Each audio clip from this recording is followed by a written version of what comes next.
All right.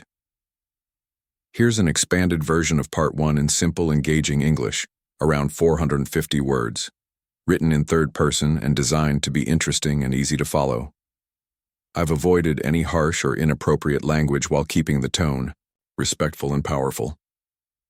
The courtroom was cold and quiet, except for the sound of papers shuffling and the soft whisper of voices. In the middle of the room stood a 14-year-old boy named Jamal Thompson. He was tall for his age, with big eyes that showed both nervousness and strength. He wore a clean but simple shirt and jeans, clothes his mother had picked out carefully for this day.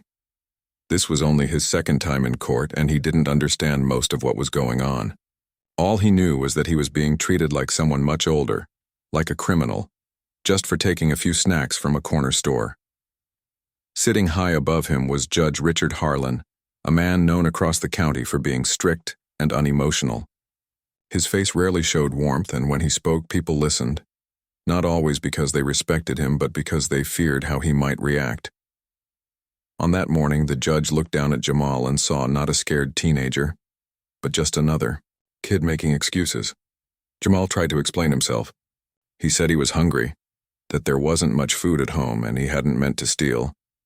He thought he could pay back the money later. But as he spoke, his voice shook a little.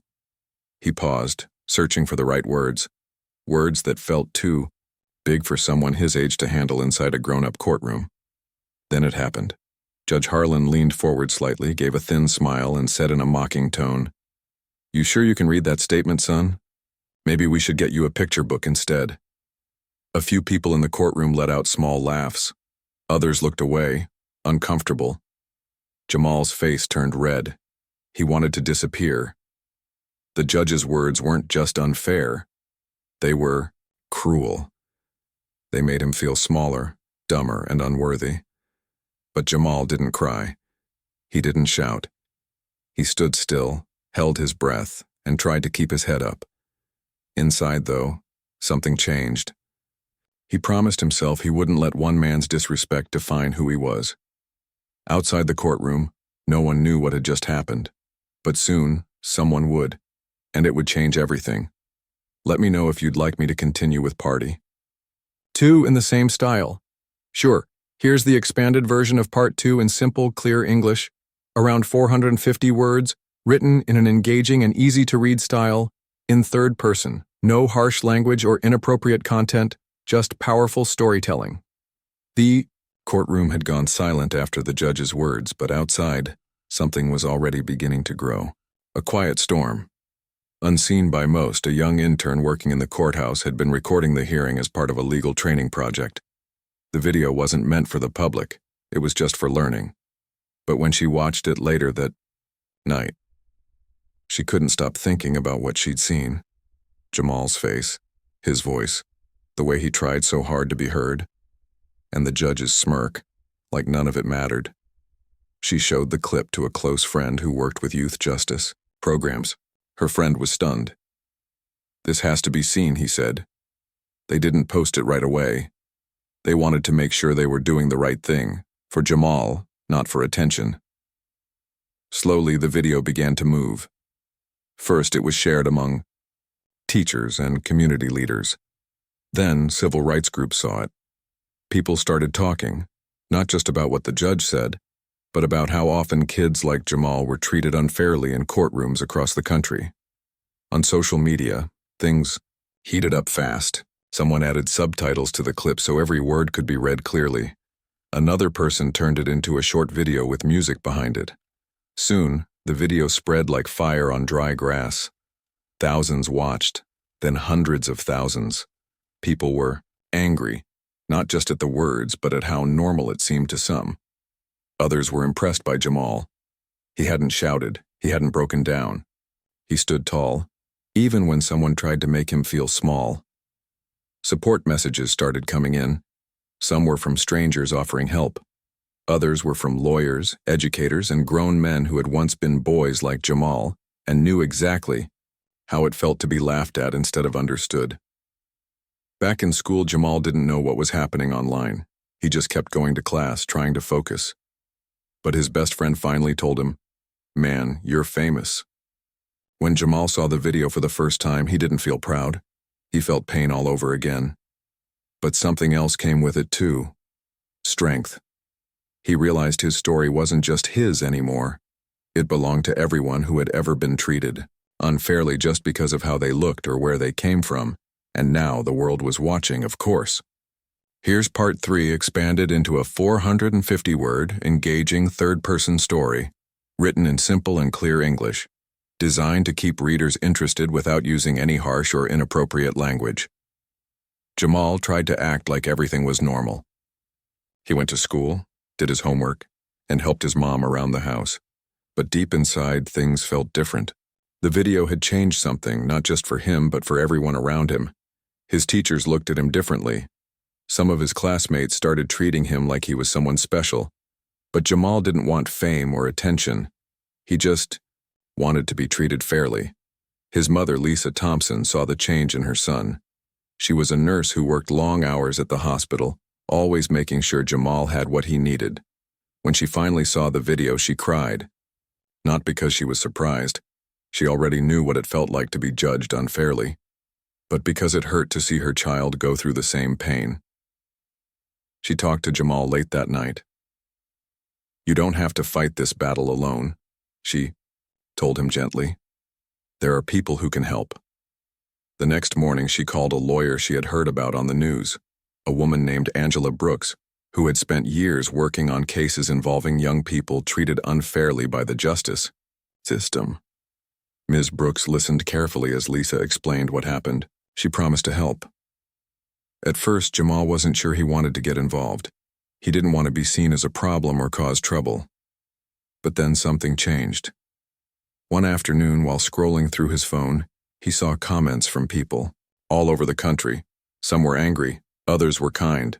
A few were even kids his age who shared their own stories of being laughed at, ignored, or treated like they didn't matter. That's when Jamal decided to write something. Just a letter. At first it was short and simple, then it grew longer. He wrote about how it felt to stand in court, about how one man's words made him feel small, about how he kept going anyway. He gave the letter to his mom, who read it with tears in her eyes. She sent it to Ms. Brooks, who showed it to a reporter she knew. Soon, Jamal's words would reach more people than he ever imagined. And with every word he wrote, Jamal found a new kind of strength.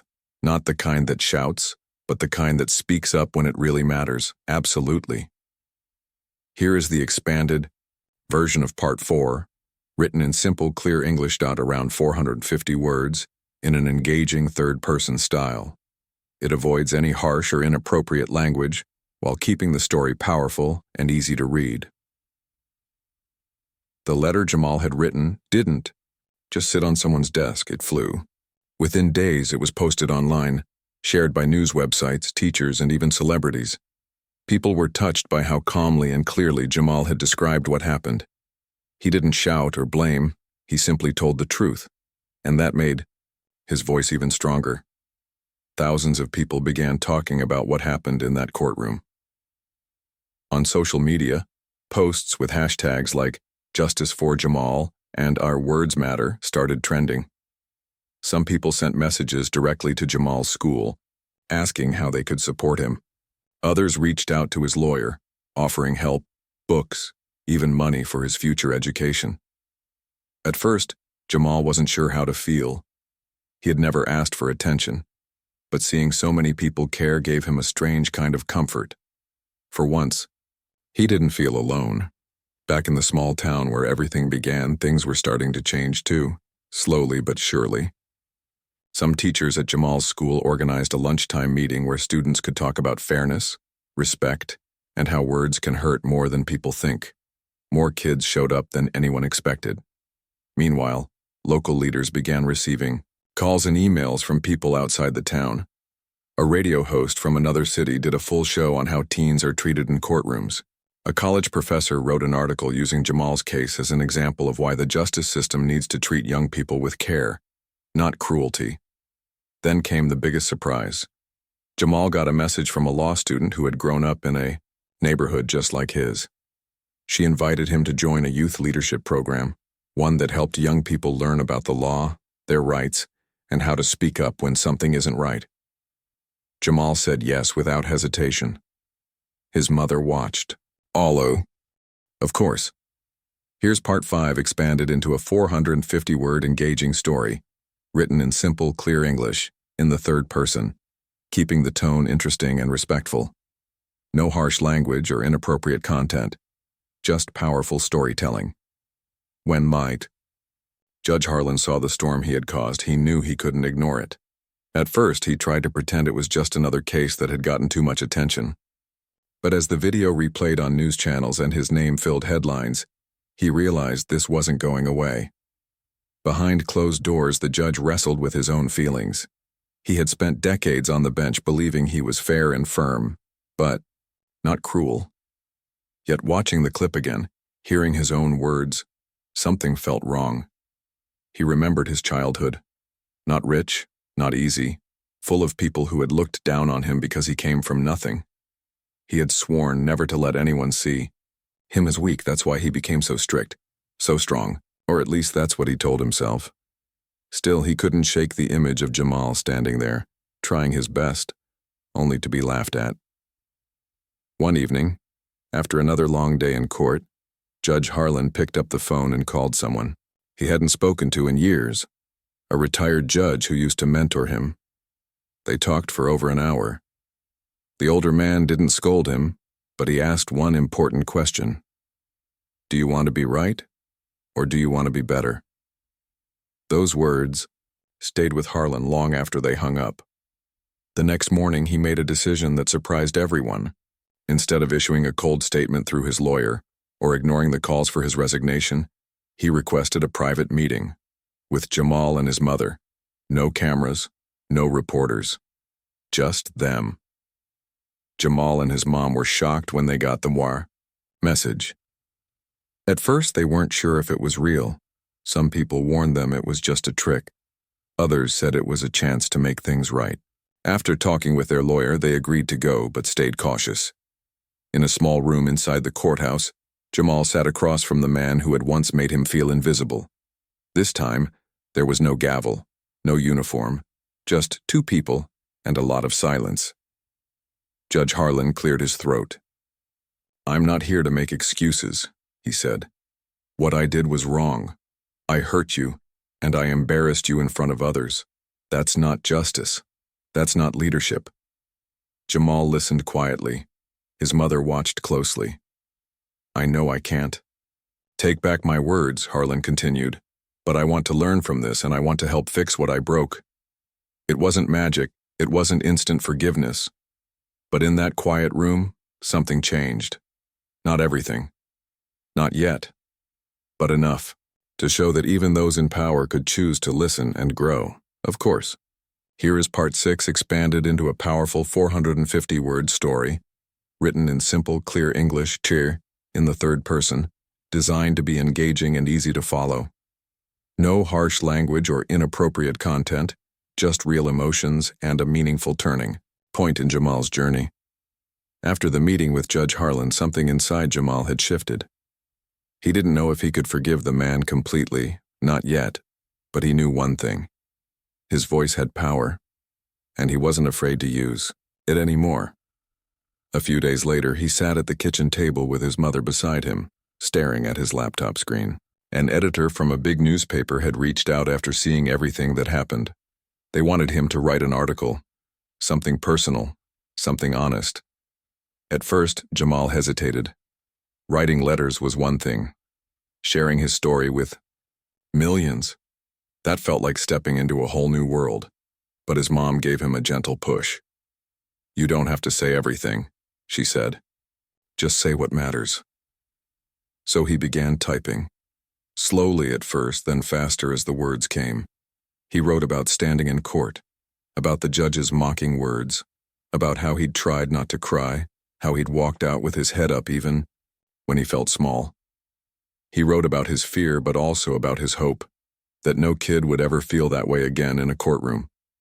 He ended the piece with something simple but strong. Everyone deserves to be heard, not just when they're perfect. Not just when someone agrees with them, but always. When he hit send, he exhaled deeply.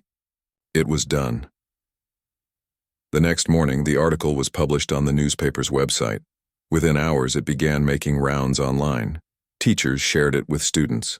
Parents read it aloud at dinner tables. Lawyers talked about it on TV. This time, Jamal wasn't just a boy who was laughed at. He was a young leader with something important to say. Messages poured in. Some people thanked him for being brave. Others asked how they could help change the system. A high school invited him to speak to students about fairness and respect. A university professor offered him a summer mentorship program to learn more about the law. Jamal couldn't believe it.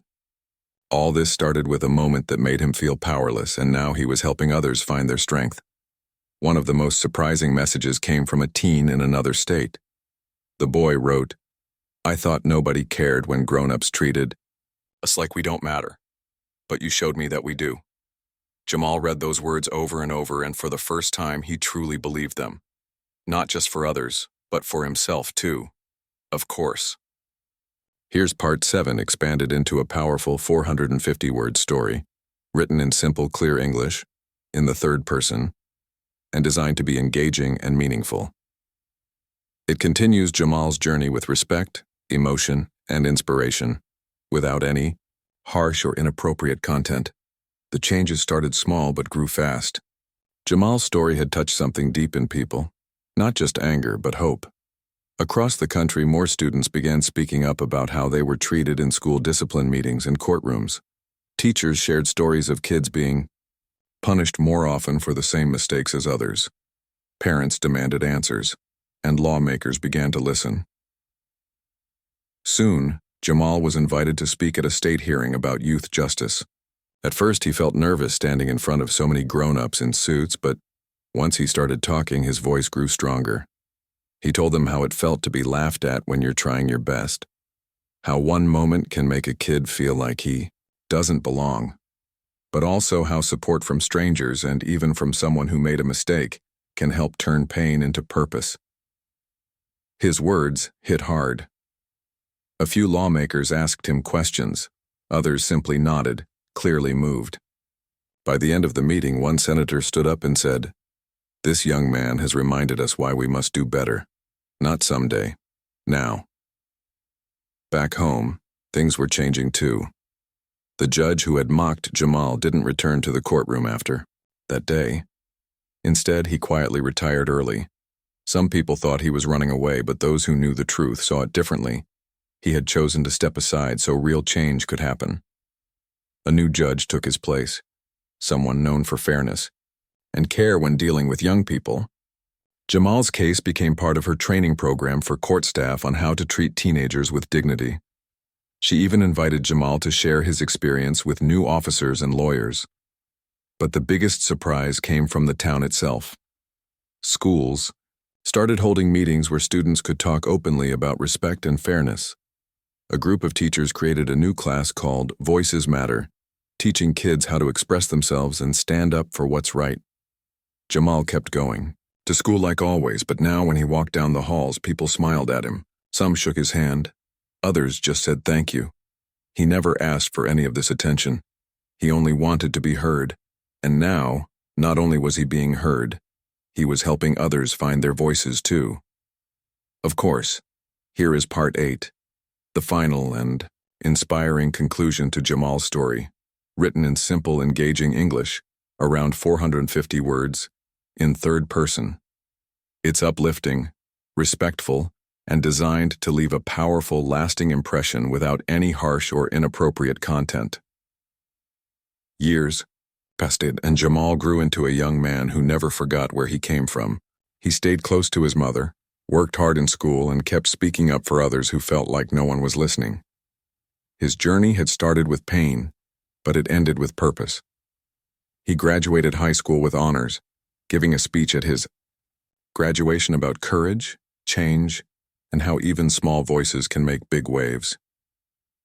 In the crowd, among proud family and friends, sat Judge Harlan, not in uniform, not on the bench, but as a guest. After their meeting years ago, the former judge had begun working with youth programs, teaching others what he had learned the hard way. That fairness means more than just following rules. It means seeing people, truly seeing them. Jamal received a scholarship to study law. While in college, he joined a group of students helping teens understand their rights. He also helped design a training program for court staff across the state, making sure no child would ever again feel alone or disrespected in a courtroom. His story became part of something bigger than himself. Laws changed. Courtrooms became kinder places for young people. Schools began teaching IAO